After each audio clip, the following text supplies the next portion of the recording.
friends, welcome back to another week of meals. We are still on the easy train. We're doing easy meals, quick meals, but these are tried and true. These are favorites. I've got some recipes, some are just more like meal ideas, but I know sometimes when I go to plan my meals, I'm like, why can't I think of a single thing we eat? It's like your brain just goes blank and you're like, do we eat? What food do we eat? What food do we like? I personally love watching these types of videos because it gets my brain going like, oh yeah, I love that. We haven't had that in a while. Why don't we make that? So I hope that you enjoy this easy week of meals. Like I said, easy has been the name of the game. Let's get into the video. So tonight's dinner might look a bit familiar if you watch most of my What's for Dinner videos. We had this a couple weeks ago. We had breakfast for dinner and we made French toast using some Italian bread. And I had another Italian bread loaf in the freezer. And that French toast was so good that we decided to do it again. I also did some scrambled eggs and some bacon. And my husband wanted some Italian sausage with his, not the breakfast sausage, just Italian sausage. So he grilled those up to have alongside of his. And once again, this dinner did not disappoint, but I didn't want to drag it on and show you all of it because one, most of you probably made French toast, and two, I shared it very, very recently. If you are interested in seeing kind of the recipe that I use, then I will have that video linked for you, maybe up in the iCards, or I'll have it down below in case you're not familiar with French toast or you're curious how I make mine. Tonight's dinner, we're just having tacos, but we have company coming over, so I'm just gonna film this really quick.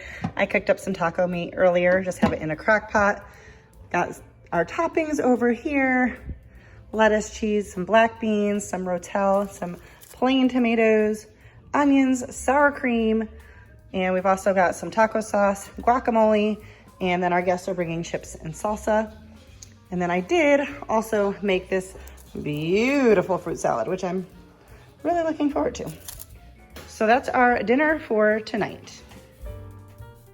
Here is another dinner that you have seen recently. We are gonna do calzones. I have this pizza dough from Aldi. It's the Mama Cozy. It is in the refrigerated section, although sometimes you'll find it frozen. And but it's in the refrigerated sections. I think they're just frozen when they receive them. So we were gonna do pizzas, and then we decided to do calzones. We did them recently, and it was so good. So I took a little bit of advice from some of you in the comments and let my dough get a little bit warmer so that it was easier to work with. And I did put some flour. That seemed to help as well. I'm getting the hang of the dough thing. Jesse is doing his with like a 3-meat, maybe a 3-meat, two cheese. He's got some mozzarella, some pepperoni, some ham, some ricotta, probably oregano, and crushed red pepper flakes. And now he's adding in some bacon pieces. Now he does, and a little more cheese. He does his kind of taking up the whole thing and then just manages to close it up into what he calls a amazing ball of glory or something along those lines. I do mine a little bit more like a calzone where I just fill half of it, but we're just putting a little bit of flour underneath. Even with the parchment paper, I don't know, I guess it does stick a little bit. My husband thought it did, so we just would put a little flour underneath. So I'm doing mine. I'm doing some ricotta cheese. Oh, this is so good. I need to make these again.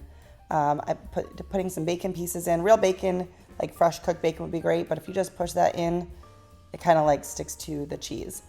And then some ham, and then I wanted to do pineapple. I love pineapple on my pizza. If you don't agree with me, that's okay. We can still be friends. So I'm cutting that up. We're not having pizzas, obviously, but calzones, so good, and a little bit more cheese on top. And then I just fold mine over and pinch the seams. Now I just follow the pizza dough instructions. The pizza dough says to put it in the oven at 450. So that is what I'm doing, but I don't know if that's going to be the same for all dough. I've got some melted butter and a little bit of garlic powder, and we're just going to brush that along the top before putting it in the oven. We have found that for us, our magic spot that it seems to be perfect is 20 minutes in the oven. So I would say just mess around with your oven and your dough and do what works for you. But these come out so good. And I love that we can both just kind of customize it and put what we want in them. When you pull them out of the oven, you just want to let them sit for, maybe 5 to 10 minutes before you cut them open. Just because if it's super, super hot, everything is just going to kind of ooze out of it and you'll lose all the goodies. So let it set for a little bit. It'll still be plenty hot inside. That little pocket keeps all the heat in. But these were so good. So good.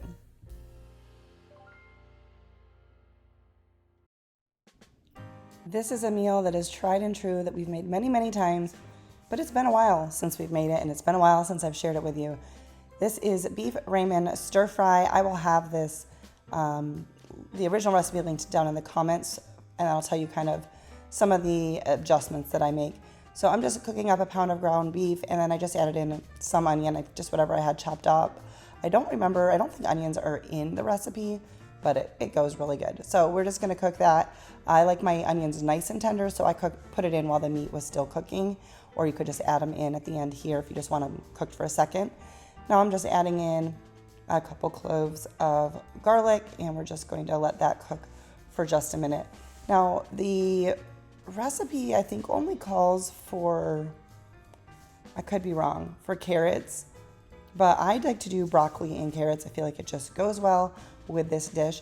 So I cut some carrots into tiny little matchsticks, and then I have some broccoli. This was frozen broccoli. It's definitely still frozen, but I let it sit out for a minute, a couple minutes, so that I could cut it up a little bit into smaller pieces. And we're just gonna add our broccoli and our carrots in with the meat and onion, and we're just gonna cook that until our vegetables start to get tender. You can, of course, do that to your liking. If you don't want them, if you want them super, super tender, let them go long. If you like them to have a little bit of a bite in them, you can adjust it that way. And I'm just gonna keep tossing that and let that get a chance to really cook. This to me is a really great addition to the original recipe. As you can see, I went heavy on the vegetables, so you could certainly adjust your ratios. But we do a lot more vegetables than the recipe calls for. I also do a lot more of the ramen noodles than the recipe calls for. So I double or triple the sauce. If you follow the recipe exactly, I would still recommend maybe doubling the sauce, but that's of course your call. Now I'm using coconut aminos in mine. I believe the recipe calls for soy sauce. If you're not familiar, coconut aminos is a soy sauce substitute. I try to avoid soy, so that's why I use it, and I really, really like it. It doesn't have sugar added in it, but it is sweeter. So a lot of times I can kind of cut back on the sugar, and so I am gonna do that. But it also calls for some type of vinegar. I don't remember if it was apple cider vinegar that I didn't have. So I definitely adjust the sauce. So I'm doing coconut aminos, garlic, some sriracha, and then some brown sugar. Like I said, I did cut back on the brown sugar quite a bit because I just knew I didn't need it as sweet. But of course, feel free to do that however you want. And then I cooked up 4 packages of ramen noodles. Now this whole thing gave us plenty of leftovers, which this makes really good leftovers. But you're just gonna cook the ramen noodles, not the seasoning, just the noodles. Cook them until they are done, which is like 3 minutes, I think. Drain them, and then I'm putting everything in the pot because my pot is bigger than my pan. So I added the meat and vegetables to the noodles. Then you couldn't really see it, but I added some chopped up red pepper to the empty pan to cook them for a minute because my husband wanted some in his dish, so I'm just cooking them up. And then I just poured all of the sauce over, and I'm using my tongs to stir it or toss it together and just giving that a chance to kind of, all the flavors to marry together, the sauce to get in to the noodles and the vegetables and all of that.